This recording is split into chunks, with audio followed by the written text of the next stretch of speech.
So my name is Louise Crocker and I work in the Central Apprenticeships Hub at the University of Plymouth. So my role within the team is to promote our degree apprenticeship offer and what we provide at the university, and also work really closely with our employer partners throughout the duration of the apprenticeship programme. So I'm there at the very beginning and hopefully have some input throughout that journey in terms of key account management meetings, if that's something that your organisation undertake, and assisting with the communication on, that progress of your learner through the programme, and obviously talking about any other opportunities at the university that might be suitable for your organisation. So we are here to ask the experts today, and on our panel we have a variety of employers all undertaking different apprenticeship programmes within our portfolio. So first of all, I'm going to introduce you to Shaun. Shaun, are you happy to introduce yourself and your organisation? Yeah, and certainly. give us a little bit of information about your journey so far? Certainly. So thanks, Louise. I'm Shaun Thompson. I'm the Security Operations Manager here at Bluescreen IT, specifically within the security service delivery of Bluescreen IT. So essentially, we provide cyber security services and information security services to local businesses, and soon, hopefully, to businesses across the UK and possibly Scandinavia. So yeah, I do a mixed bag really. I'm a bit of a project manager, a bit of service delivery management, and a bit of consultancy too. So we do straight sort of B2B consultancy services across Cyber Essentials and ISO and various other bits and pieces. And yeah, I have an apprentice with us on the, I forget the name of the program, Louise, forgive me. It's quite long. IT. Yeah, so it's the Digital Technology Solutions Professional Degree Apprenticeship. Yeah, DTSP for short. That's okay. Much more manageable. And Nathan's on the is it the cybersecurity, isn't it? Is that correct? That's it. Yeah. So he works within the cybersecurity team. He sort of splits his time really between cybersecurity operations and a bit of R&D. So yeah, the things he's picking up through his apprenticeship are helping both of those divisions, both the security in terms of building internal operations, but also for building new products that he's sort of actively working on right now as you speak. Fantastic. Thank you very much, Shaun. I'm going to move to you now, Sarah. Yes, hi. So I'm Sarah Mochan. I'm a podiatrist in a small practice of my own in Skegness, and we have no sunshine today.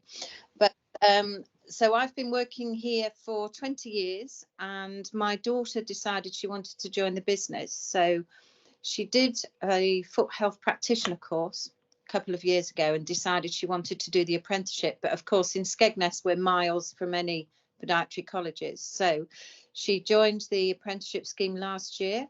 So she's completed her first year. She's just started her second year in January. It's ideal for her because she has a small child, and she obviously doesn't have to travel anywhere to do it. She works very hard. She gets up early in the morning to do it. And it's ideal for me because it means through my clinic, there's now going to be succession. So the university do all the courses, all the lectures online. I oversee her clinical work, and it's working out really, really well for us. So she's thoroughly enjoying the course. She wanted to get the same qualification as I have, so that all of our patients know that she can do at least what I can, probably better than I can by the time she's completed. And yeah, so it's working out really well for us. So excellent. Okay. Thank you, Sarah. Garry, moving on to you. Yeah, hi, I'm Garry Mason. I'm one of the partners at Airey Coles. We're a local civil and structural consultancy in Plymouth, predominantly involved in projects in the southwest, but tend to get involved in ones further afield as well. Pretty much most buildings in Devon and Cornwall we've got our fingers in them to some degree. Fingerprints on them, sorry, to some degree, which is good. We're a relatively small firm, only about 20 of us. We certainly punch above our weight though. We have to work very hard to do that though, unfortunately. But we currently have one apprentice at the minute, Sam. He started this year. He's working through it, and it's been great so far. Yeah, so a bit of a success story at the minute, really. Excellent, brilliant. So I think probably one of the key questions I get a lot from employers is managing that time element, I guess, with your apprentices, that protected time, the 20% that you need to kind of block out for your learners to undertake that study, and how that's managed within an organisation. Now, obviously, recognise that we're coming from very different areas here in terms of the delivery of programmes. So for some, it's more of that standard day release. For others, that delivery may be a little bit more flexible. But it'd be really good to kind of understand, I suppose, how that 20%, how that protected time is managed within the organisation. How do you account for that learner, that, you know, that shortfall, I suppose, of that employee's time, and I guess, you know, where you see how that can be a value, I guess, as well to the employer, having that candidate out of the workplace and experiencing that theoretical learning. I don't know if anyone wants to. I'll jump in. But for us, it's quite simple. It's a day release, so it's just simply managing the projects, and ensuring that we work around whichever day he's not available. In some ways, it's quite easy for us, because he just recently finished his foundation degree, so we're in the habit of doing so. So it's kind of a continuation of what we had, what we already had in place. But no, yeah, it works well. I'd say just gotta manage your projects, manage your time, and work around it, really. So for us, it's very similar.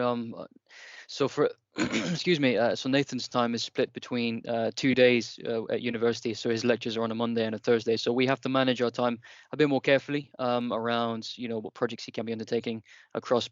So not only we have to split his time from work and off job, but also we have these two divisions that he works in. So we have to be careful that we sort of split that accurately, and so other members of the team have them when they're also available. But it's also easy from the perspective of, we all work in an office here, we all have laptops, we all work from VPN. So Nathan can take his machine with him pretty much anywhere and immediately sort of start working on things that aren't university related. So from that perspective, it becomes quite easy. He can just find an isolated area at the university and join Teams meetings, talk to clients, whatever he needs to do. So yeah, a mixed bag really, but overall it's fairly straightforward. I suppose that's the thing, like you say as well, within that protected day, it's not full, you know, like you say, a full delivered day, is it? So there are times where you may have some opportunities to kind of dip into some of that work, you know, which you would be doing back in the office, or, you know, working from home or whatever anyway. So yeah. Okay. Yeah. So we had the flexibility, because the lectures are just delivered on a Wednesday to Amelia, that we can use any other day for her to come into the clinic and do the clinical work. She chooses to do that on a Monday, but obviously she then realised there's lots of bank holiday Mondays, so we do have flexibility where we can move that around. So if I, for example, need a day off, she will cover in the clinic for me. Because she's got this previous qualification, she can do a lot of the clinical work unsupervised, but obviously she comes in and I supervise her for a lot of the time. So she assists with all sorts of surgeries and that sort of thing I do as well. So she can see what's happening even though she's not doing it. So yeah, and she's brought to the business in other ways other than just the podiatry. My tech support, my IT instructor, etc. She built us a website and she does all our social media. So that's expanded the company really well. So it's a really good relationship that we've got going. So, and I'm a mum, so I can tell her what to do. That'll help. Yeah. Excellent. So in terms of the programs that the apprenticeships that all your apprentices are on, how are you finding the course content delivery and the potential to then apply that back into the workplace? Is that something which you're beginning to notice? I mean, Sarah, I think you've kind of touched on that already in terms of the things that your daughter's doing. Yes. Most of the delivery has been brilliant. There was one one module that she really struggled with, and I think, to be honest, it might be delivered differently in this next cohort that they're doing, because it's quite a complex subject. It was the biomechanics and musculoskeletal area, which is how we move, and so it was quite complex. And so I don't do a lot of that in my clinic, so I think it needed a lot more time given to that. But obviously they're covering that a little bit more now. But most of the stuff, yes, it's great. What we have to do, we go through all their competencies once they've been taught something, and we actually sit down and discuss how she thinks she's absorbed that, whether I'm happy with what she's knowing, after that particular project. So so I think most of it's been delivered in a really good way, and she's given the subjects to read up on before, etc. So I think a lot of it is down to how well prepared the apprentices prior to lectures, and how much research they can do in between, because it's only once a week. She's got a lot of work to do in between lectures. So that's a very good point, because it's not with apprenticeships, it's not just about that protected time, that 20%. There is a requirement for candidates to do their own study outside of that time as well, isn't it? So it's hard for them. Yeah. For us, it basically is it kind of reinforces. It's actually a bit of a flip reverse, because most of the time, if you're just a graduate, everything is unfortunately just theoretically based, and you haven't really got practical application for it, especially if you're just straight from A level. Yeah.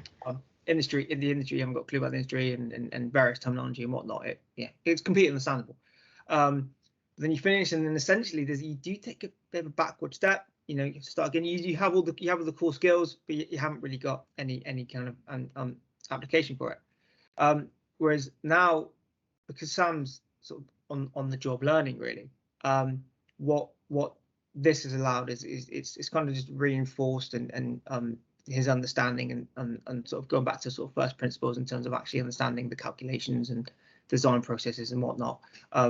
So he might have detailed and drawn lots of buildings and lots of structures. Doesn't quite understand how they all go together, so to speak. But he's getting the theoretical background and the academic background to sort of like and further his understanding. Mm-hmm. So which I actually think is probably a better way of doing it.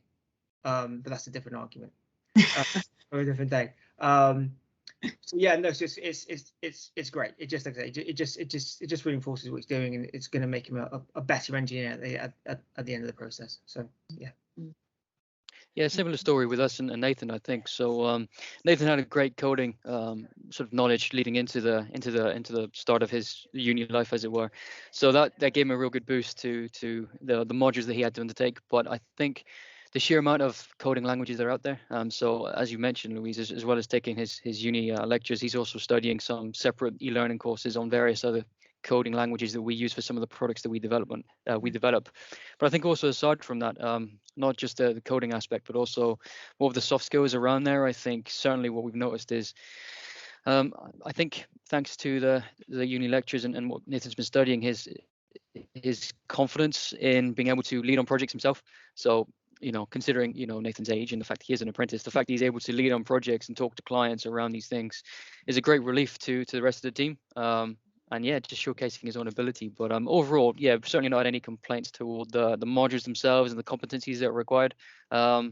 It's been so far great for us and great for Nathan, I think. Actually, can I expand on that? That's a good point I was going to mention.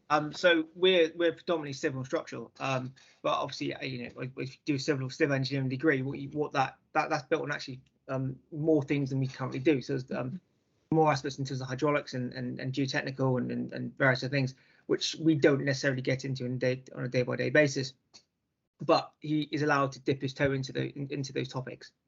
So again, that's just sort of building up his understanding of just basic engineering, really, as opposed to everything he's doing day to day. So yes, that's great. So it's extra things he's learning.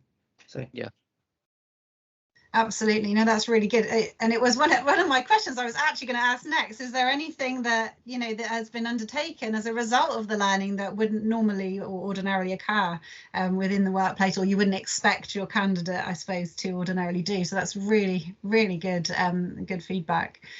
In terms of your apprentice, I suppose, and that another question we do get quite often from employers is the level of support, I guess, that's required for a degree apprentice learner within the workplace, and how you engage with the university in terms of that support, and how it's kind of linked into the support that the university offer in terms of, you know, tripartite reviews and things like that. So obviously recognising that you're all very busy within your organisation, how manageable have you found your commitment in terms of time to the apprenticeship programme?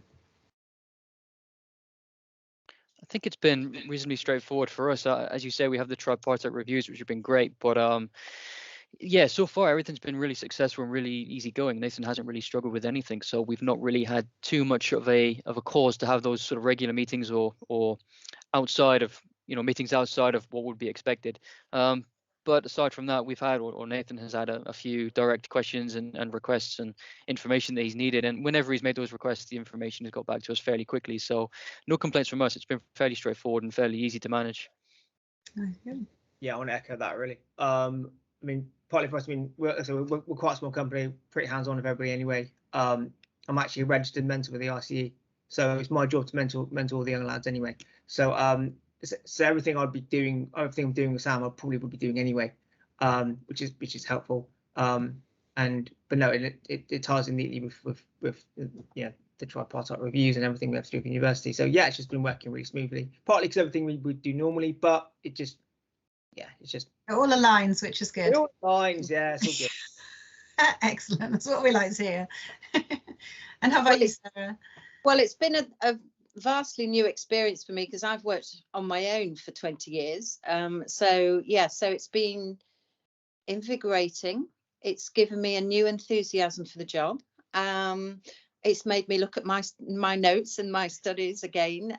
So yeah, it's been really good. I've found it really interesting, and I have to say, if I've needed any assistance, for example, this particular subject that I don't really cover in my clinic, the university has spoken to other podiatrists to see if Amelia can spend time with them and within the NHS, because I'm a private practice. So to give her a really good rounded overall picture of how podiatry works in all areas, and they've been very helpful to do that. So yeah, so Karen's been more than helpful with that.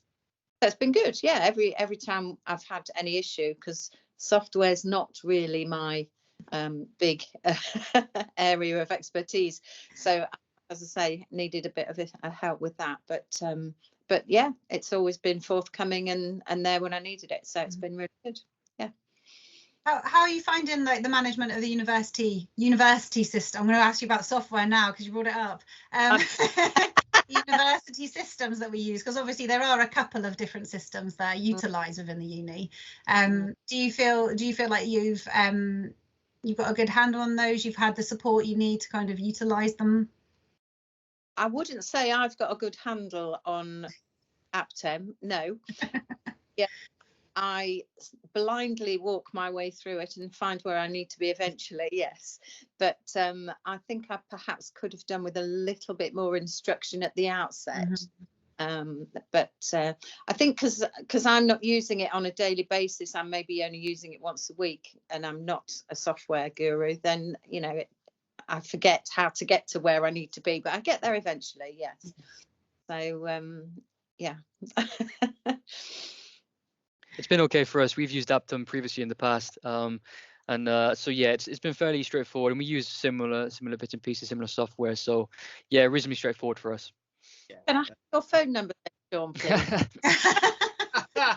He's the man you need. He's the man you need, Sarah. No, it's the same thing. Shaun says. We use similar systems. It's just another system to use and get used to. So yeah. Yeah, I think the thing is as well, is Sarah, is you're actually using Aptem a little bit more than on some of our other apprenticeships in terms of how employers use them, because With podiatry, obviously your role is a little bit different in terms of being that clinical educator as well. So there's some elements of assessment that are undertaken by yourself.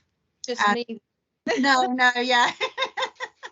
So you do have a little bit more of an in-depth use of AppTem than our other programs, where employers use is actually quite minimal in the AppTem system. So it's mainly like, you know, signing documents and things like that. And if you wanted to go in and have a look at your learner's progress, you could, but you get that from the tripartite reviews anyway. So yeah, don't beat yourself up about it, Sarah.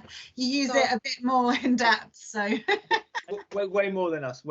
Certainly. I think I've been in there 2-3 times. Yeah, pretty much. Yeah. Okay. But no, very. The reason I ask is, you know, it was a bit of a loaded question, really, because I'm very aware that we don't, going off track a little bit, but I'm aware we don't actually have any employer training sessions as such for AppTem. You know, you are given a brief guideline of how to use the system, and that's it. So it was more for my own benefit, really, to make sure that, you know, we're offering the correct level of support that we should be. And maybe it's something we need to take a look at, Sarah, around the podiatry specifically.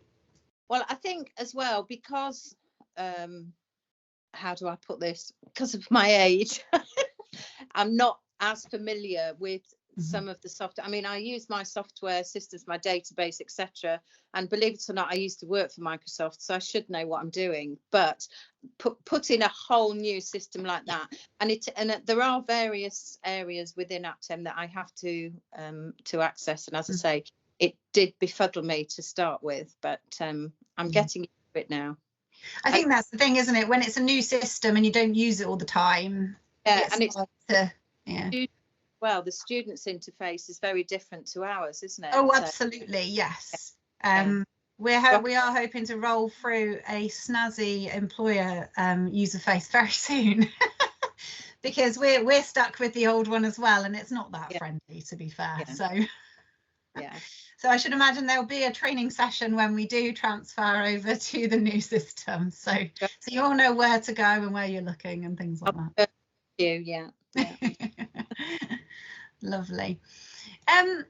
So I suppose the other thing to look at in terms of degree apprenticeships, and I know I think most of you here today, your candidates are in that, or have just completed, or in the first year of the apprenticeship programme.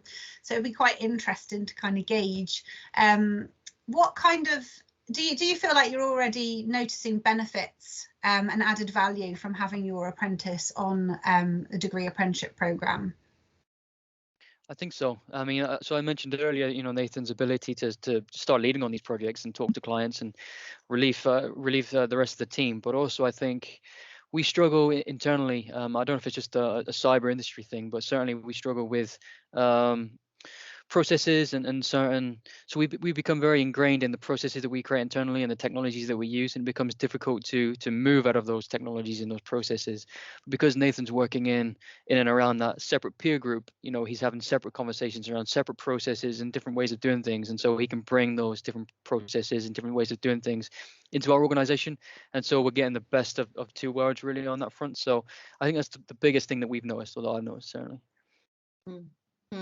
I would say the same. As I said, Amelia's brought in a whole new, not just enthusiasm, but a whole new perspective, because she's that much younger and because she knows her social media, and so we've attracted a whole new type of patient, a whole new age group, and we've now begun to specialise in nail surgery, for example. So most weeks we're doing nail surgery of some sort, whereas I maybe used to do, I don't know, 10 in a year, whereas now it's every single week, which obviously is great from her learning point of view. It's great from my income point of view, and it means that there's more people out there to refer other people to us as well. So it's working really well. She's also like Shaun was saying, she's gone ahead and she's written to care homes in the area, and she's got one on board that she's going to start going and doing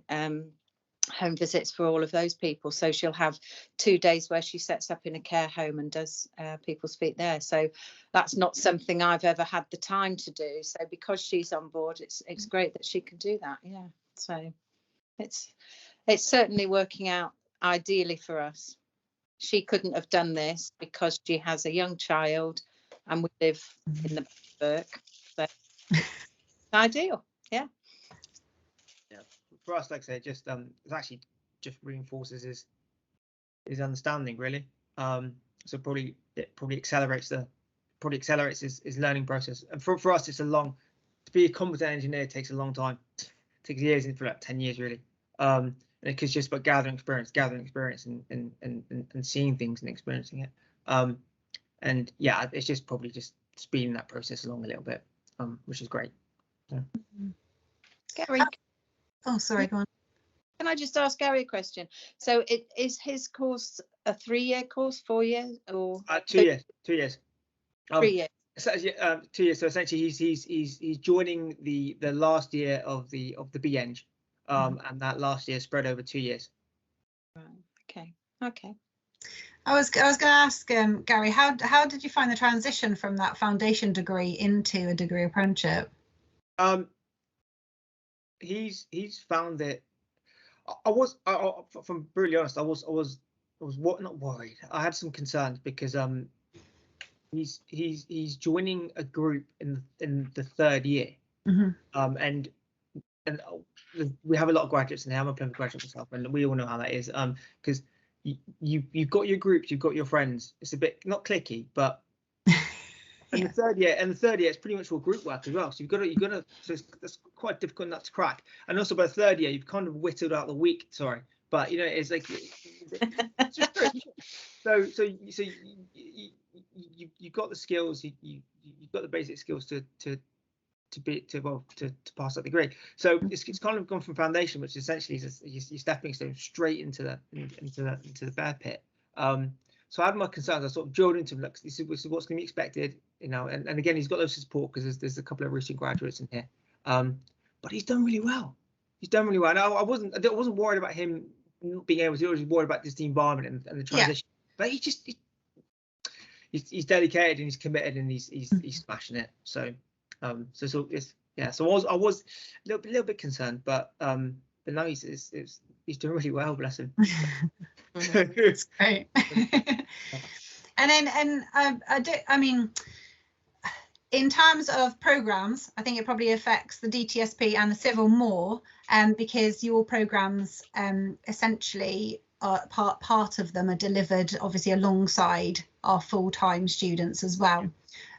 So how have you found that? How do you think your apprentices have managed with that, for want of a better word, infilling into those larger cohorts, I suppose, because when you do have smaller number of apprentices joining those larger student groups, especially for the apprentice, I suppose it could potentially be a little bit overwhelming. I don't think Nathan has struggled with that too much. I think because he's working for the other days of the week around coding and building things and product development, I think because he has that hands-on pretty much every day, I think it's almost giving him perhaps an advantage there because he's already working in the area that these other guys are trying to get into. And I think we try to be a bit accommodating where, if Nathan needs some time off to attend an additional event or to do something else, then we can accommodate that. We're more than happy to do that. But I think overall, Nathan certainly hasn't mentioned anything around, that being a negative or anything. No, I'd agree. With the advantage aspect, because you're actually everyone he's meeting essentially wants to be in the position he's in. If that makes sense. You have a job. You've already got a foothold in the industry, and you're far more experienced than the people just been sort of sat there for 2 years plus already. So that is definitely an advantage, as Shaun said. The only concern I had was literally just it's more the sort of the more personal, more of a depends on the individual, isn't it? If the individual more introverted, then can you get out them? But fortunately for us, you're constantly in different design teams. Every single job is different group of people when you sort of chucked in the deep end. And pretty much the last year before this, I'd already been dragging him along to meetings and getting involved and meeting new people all the time. So you just, again, it's just practice, isn't it? It's just practice speaking to people, and having and faking the confidence to get through it, basically. So yeah, so that was the only concern. But yeah, that he's ducked to water, thank God. So but yeah, as Shaun said, it's massive. Actually, it is an advantage. Like you say, you've already got that work experience, haven't you? Of, like you say, meeting a variety of different people. You know, that professionalism that comes along with that is then, you know, you're able to utilize that in with these larger student groups. So that's really good. So you will both keep on your apprentices. They've got a job at the end of it, have they? Yeah.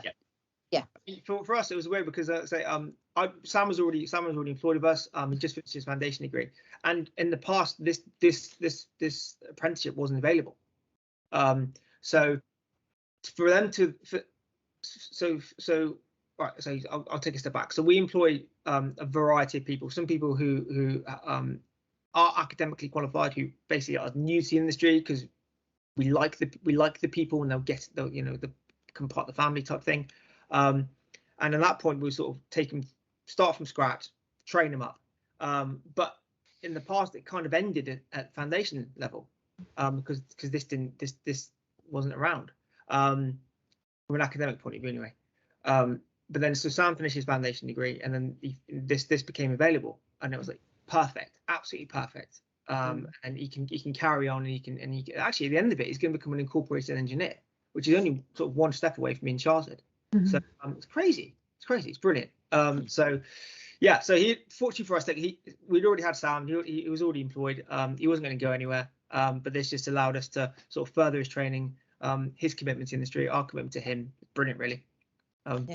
Similar for us, really. So Nathan first joined us on a work placement where he was with us 2 days a week from college.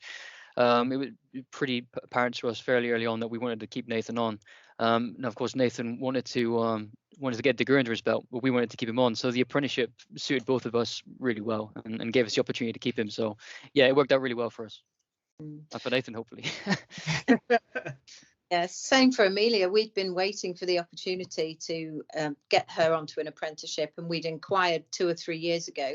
So she just got onto the first cohort of this apprenticeship course. So with it being the first time they've run it, I think that's why we had a few teething problems with the things at the beginning.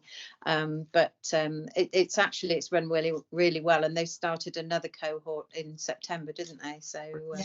Absolutely. I think that's a really important point though, Sarah. You know, in when it comes to, you know, degree apprenticeships, they are still relatively new in terms of education. You know, 2017 was when the first ones were really truly launched and delivered.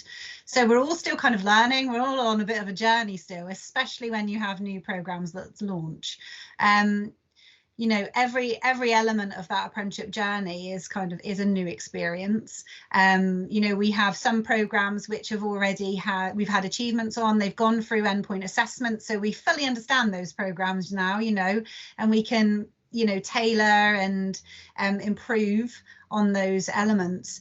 We still have some apprenticeship programs that haven't yet reached endpoint assessment, so it is the unknown at the moment, and there's only so much information you can get from endpoint assessment organisations and the assessment plans and things like that to put things in place. So it is a huge learning curve. But I do think that's where our relationship with our employer partners is really important, because like you said, you know, there were, you know, a few teething problems. Those were indicated and highlighted, and now the faculty have been able to look at those and make improvements for the next cohorts that come on.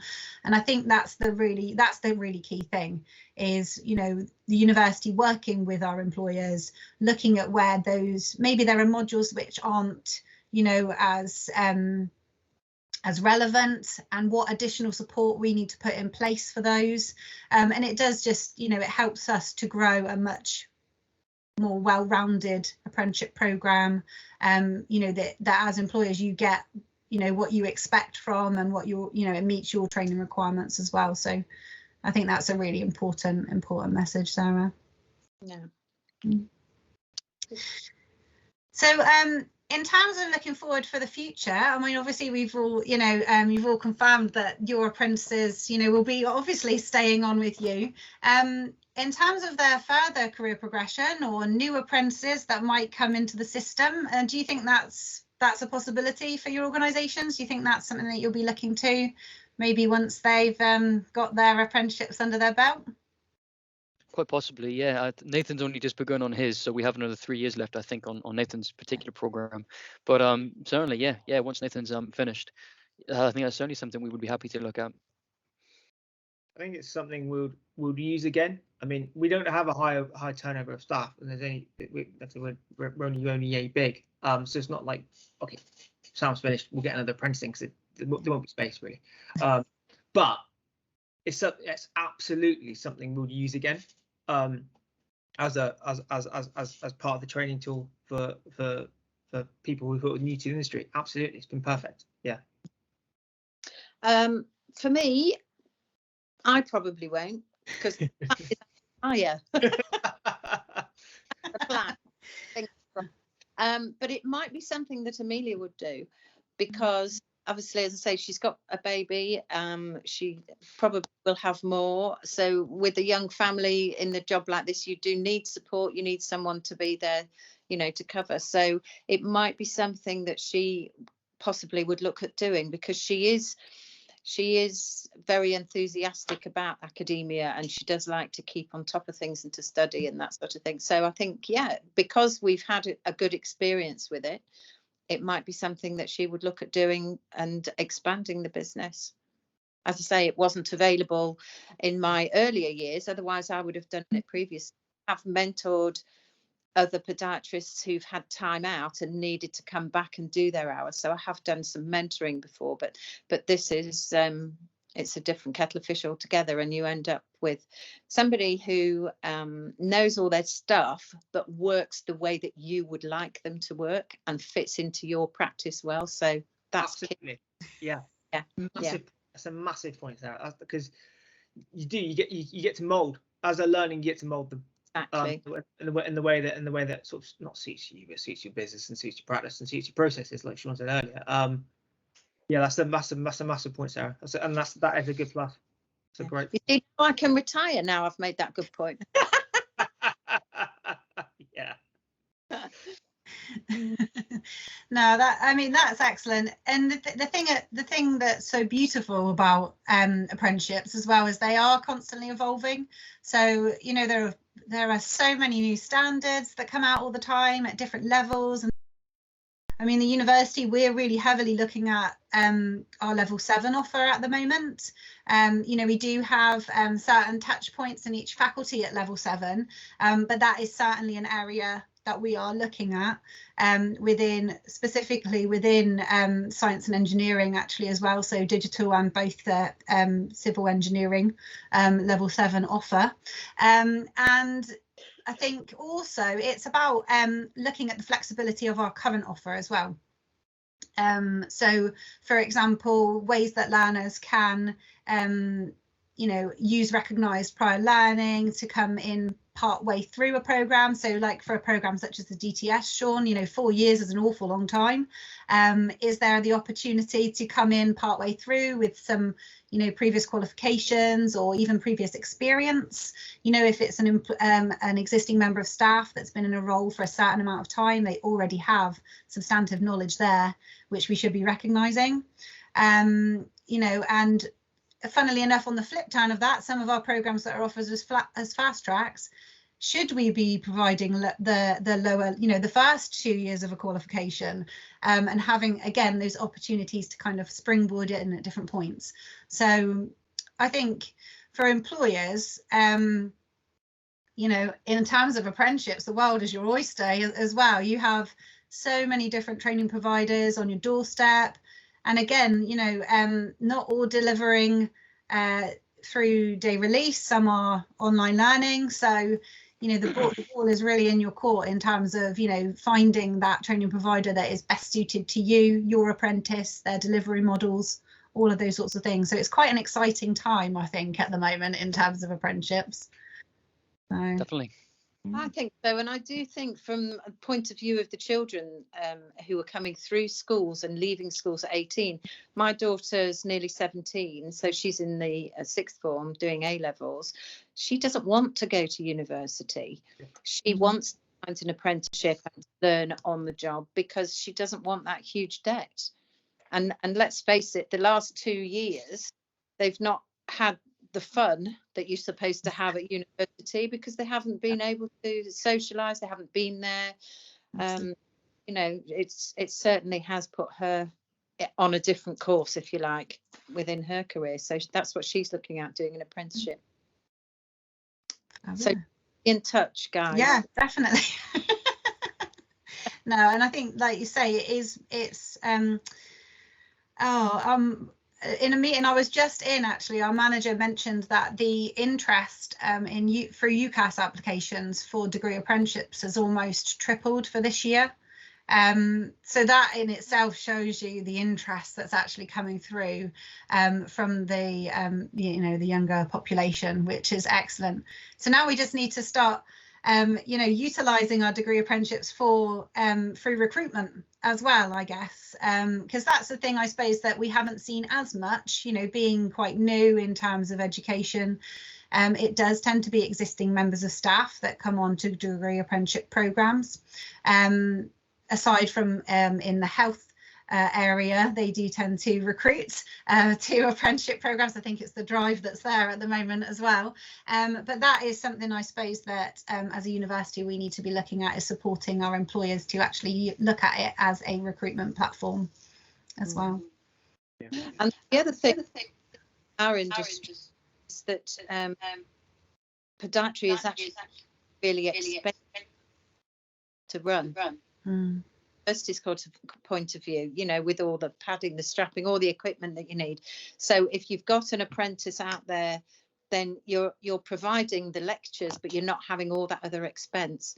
And we are actually very short-staffed as a podiatry, as a profession. So we need to get people back into the profession, you know, a lot more than we have been recruiting. There are courses closing down in various universities because they can't afford to run the course. So this is an ideal way to train people, and, you know, hopefully more and more will. I think there's only 9 of them on the course this year, but I believe the cohort for the second one is much higher. So absolutely, yeah, it's definitely a growing area. And interestingly, you should point that out, Sarah, because 100% that was the position the university was in. The podiatry degree and masters, it was a dying qualification. We weren't recruiting the numbers that we would usually see to that program, and that is one of the reasons why the degree apprenticeship was brought into place, because we recognized that there was that kind of missing link between shortages within the podiatry industry and actually candidates that were coming to our programs, and it is certainly proving that it is much more attractive route in certain industries, I think, to have those degree apprenticeships in place. You can learn whilst having a job, which is like the biggest thing. It's a no-brainer, really, isn't it? I can get paid whilst I'm doing it. Yeah, thank you very much. It's like, yeah, I can. Yeah, it you only be able to do that in the army, didn't you? Right, yeah. But I know I sort of said this at the start. I mean, in some ways, I think this is actually probably how engineering should be taught, because you can finish your A levels and you go to university, fair enough, and you get introduced to it, brilliant, fine, no problem. But you finish university and you've still got the same core skills in terms of maths and physics as you started, really, pretty much. But you do have to take a step back and sort of reintroduce them to the whole thing again. And whereas, for example, Sam, get hold of him a bit earlier, he's still got the core skills, he's got the ability to learn, soaks it all up, and this allows them to sort of just add the extra layer on top. And and when he finishes, he's going to be a better engineer than if he came straight off the boat. So anyway, but I have this argument a lot. I knew about that. It would have suited me a lot more. It would have suited me a lot more when I finished uni. I would have been a better engineer from day one, rather than 22 years old and thinking I know everything. Finding out I know absolutely nothing. So there we go. Excellent. Well, I think we've kind of covered quite a lot in this session together, haven't we? Yeah. Thank you all so much for agreeing to be part of the Ask an Employer panel. It's been an absolute pleasure talking with you about degree apprenticeships, and it's lovely to have you as part of our employer partners at the university. So thank you so much. It's been good thanks for the invite, Louise. Experiences. Yeah, it's been good to sort of, especially obviously Shaun and I probably share some similar experiences, but especially from Sarah's perspective, completely different field. So it's good to hear how it works.